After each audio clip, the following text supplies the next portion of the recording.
Редовен работен состанок на директорите од основните, средните училишта, детската градинка, јавната општинска установа, библиотека Искра, инспекторот за образование и наука со градоначалникот на општина Кочани Ратко Димитровски се одржа денеска во основното училиште Малина Попиванова.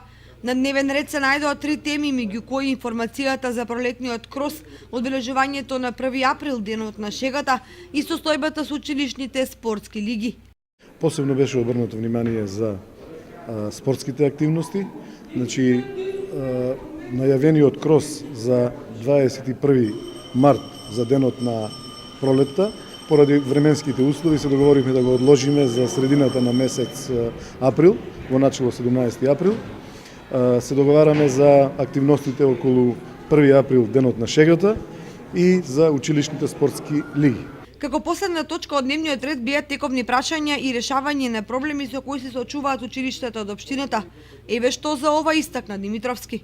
Имаме конкретни активности околу проблемите со јавните набавки, заради тоа што некои од училиштата немаат капацитет да ги организираат јавните набавки. Знаеме дека имаме големи промени во Законот за јавни набавки и дека е потребна една процедура која што треба да ја спроведат. Ние во општината имаме посебно ангажирани лица и им понудивме да нашите вработени од општината, значи нашите стручни лица, ги надополнат тие нивни барања.